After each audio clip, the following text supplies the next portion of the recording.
J'espère qu'ils vont faire passer ma présentation sur l'écran. Donc tout d'abord, je voudrais remercier les organisateurs de cette rencontre, notamment la mairie de Rome et la présidente de PoliceMed. Et j'invite les techniciens de l'informatique à faire passer ma présentation. Donc ma présentation va porter sur le contexte énergétique national tunisienne, la stratégie nationale de maîtrise de l'énergie. You have a presentation. Yes. But we don't see. Maybe we have a technical problem. Certainly. It's possible to help.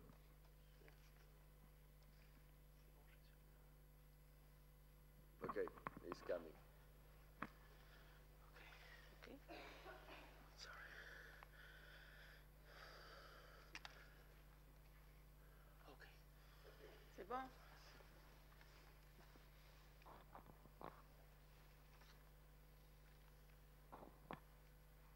Donc, ma présentation va porter sur le contexte énergétique tunisien, la stratégie développée en matière de maîtrise de l'énergie avec ses deux volets d'efficacité énergétique et d'énergie renouvelable, les principaux résultats atteints jusqu'à ce jour et le plan solaire tunisien. Je terminerai ma présentation avec quelques propositions d'axes de coopération entre les pays méditerranéens, notamment entre les pays de la rive sud et de la rive nord. Au niveau du contexte énergétique tunisien, nous avons connu un déficit énergétique à partir des années 2000 et ce déficit s'est accentué au cours des années, étant donné que les ressources énergétiques tunisiennes sont devenues de plus en plus insuffisantes et que le coût de l'énergie s'est élevé d'une manière très progressive au cours des dernières années, d'où une détérioration du solde énergétique dans le pays. La part des dépenses énergétiques dans le PIB ont augmenté. Donc, à partir de 2003, on était à environ 6% et actuellement, on est à plus de 14% vu la croissance économique qu'a vécue dans le pays. Et cette part des dépenses énergétiques a un impact très important sur la compétitivité économique. La consommation d'énergie primaire par forme d'énergie, donc comme vous le voyez, c'est à peu près moitié-moitié entre les produits pétroliers hors petcoke et le gaz naturel. Et le développement, donc c'est inversé, on était à 72% en tant que produit pétrolier en 90 et c'est devenu 44%. Et ça, c'est une forme de dépendance énergétique avec l'extérieur. On a mis en place une stratégie pour la maîtrise de l'énergie. Donc, on s'est activé dans la promotion de l'efficacité énergétique parce qu'on trouve que c'est un gisement assez important à exporter dans les différents secteurs et à un coût qui est inférieur à celui de l'investissement qu'on doit faire si on va développer des centrales, soit avec les énergies fossiles ou bien avec les énergies renouvelables. Et nous avons commencé à développer les énergies renouvelables dans les pays, donc des énergies renouvelables dans des centrales décentralisées ou bien dans des centrales qui appartiennent à la société d'électricité et du gaz. Les axes de notre stratégie donc, portent sur des objectifs qui sont quantifiés, des programmes sectoriels, donc les principaux secteurs énergivores qui sont l'industrie, le transport, le bâtiment, et nous avons mis en place des moyens et des mécanismes de financement appropriés pour réussir les différents programmes.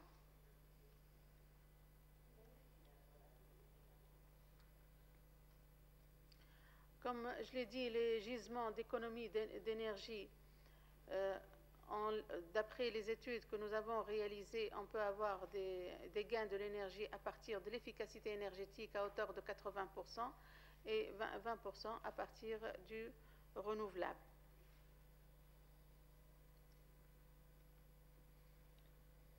pour le potentiel de maîtrise de l'énergie par secteur. Donc, on peut économiser jusqu'à 41% dans le secteur du transport, 30% dans le secteur résidentiel et tertiaire, notamment le secteur hôtelier, et 29% dans le secteur industriel, sachant que le secteur industriel, pour le moment, il est le premier consommateur d'énergie, suivi du secteur du transport, et le troisième secteur, c'est le secteur résidentiel et tertiaire.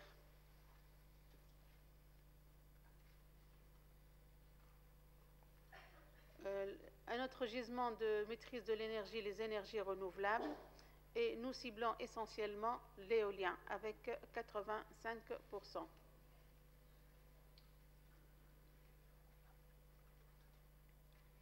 Notre stratégie nationale pour la maîtrise de l'énergie repose sur trois outils. Tout d'abord, le cadre réglementaire. Le deuxième, une assise institutionnelle. Le troisième, des incitations fiscales et financières. Pour le cadre réglementaire, c'est un cadre qui est évolutif. Depuis 2004, nous avons mis en place la loi sur la maîtrise de l'énergie et cette loi a été suivie par plusieurs autres lois et décrets, notamment sur l'efficacité énergétique, sur la réglementation technique dans différents secteurs et notamment la classification aussi des équipements.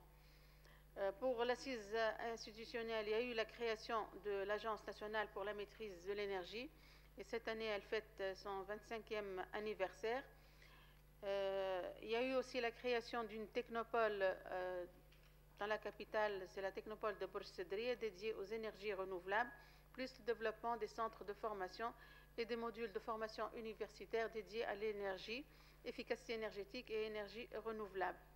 Pour les incitations fiscales et financières, ce sont des outils qui accompagnent tous les programmes qui sont mis en place pour inciter soit les producteurs, soit les utilisateurs des énergies renouvelables ou pour inciter les industriels dans le sens de l'efficacité énergétique.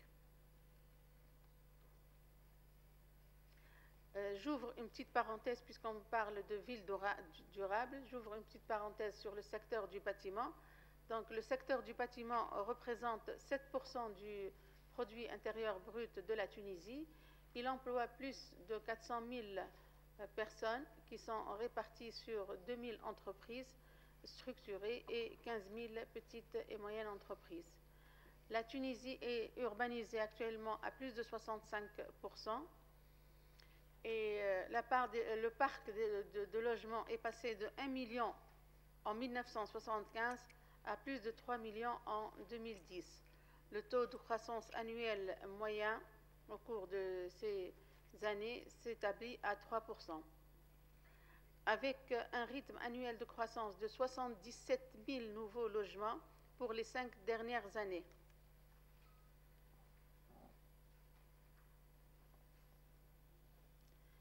Le parc des équipements utilisés dans les logements, on voit le parc des climatiseurs qui a été multiplié par 55 depuis 1984 jusqu'à 2009.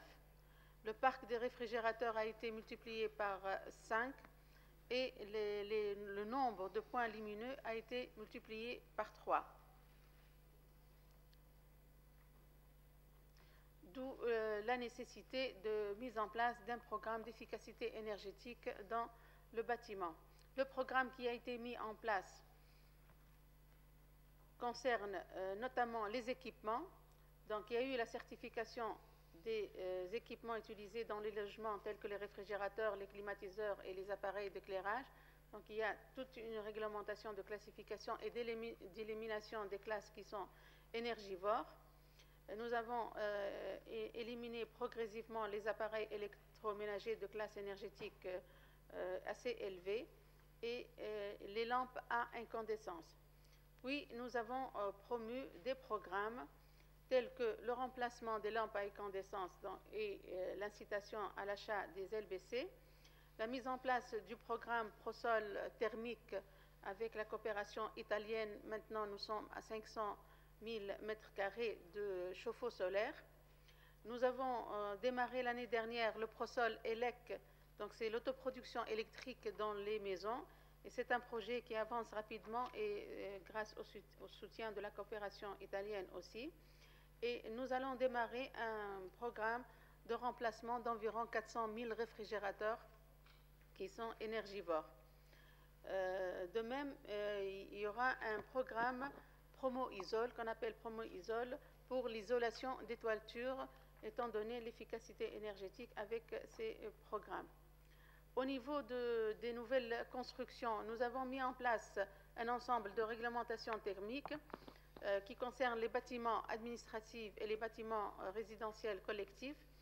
Des audits énergétiques sont exigés pour ces bâtiments pour assurer un minimum de performance thermique. Nous avons commencé aussi un programme de labellisation des bâtiments. Donc, il y aura un travail entre l'ANME et le Centre des matériaux de construction pour la labellisation des bâtiments. Et ça sera un label qu'on appelle TANIT, donc TANIT 1, TANIT 2, etc.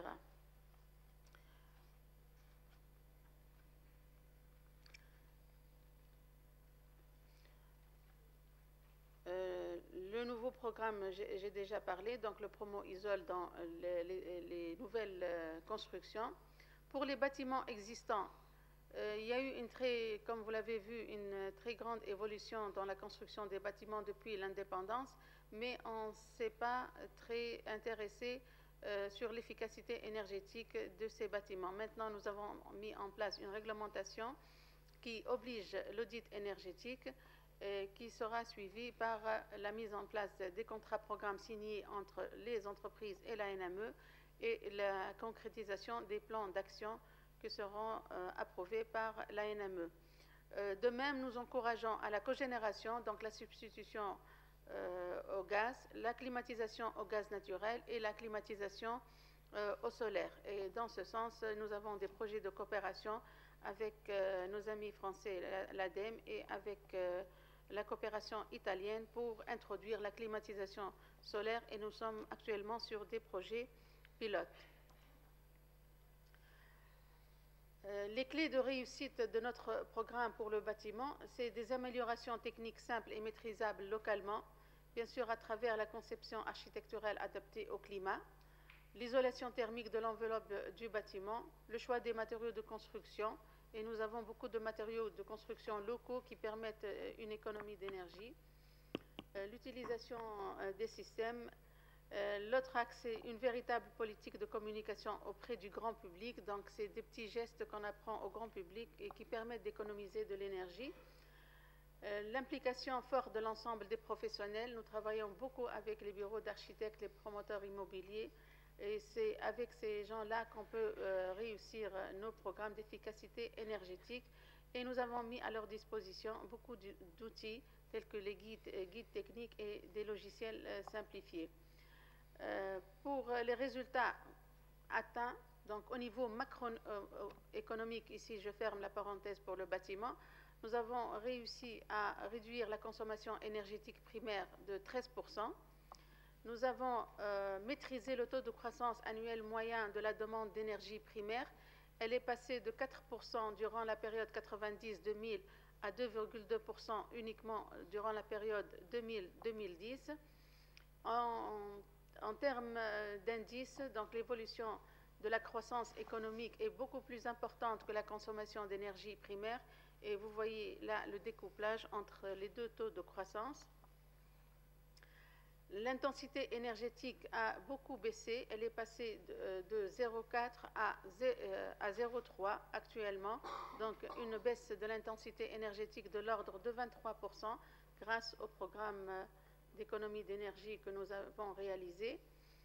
Et les économies d'énergie ont été multipliées par 5. Donc les économies d'énergie réalisées rien qu'en 2010 ont atteint 780 kilotep, dont 43% sont issus du secteur du bâtiment.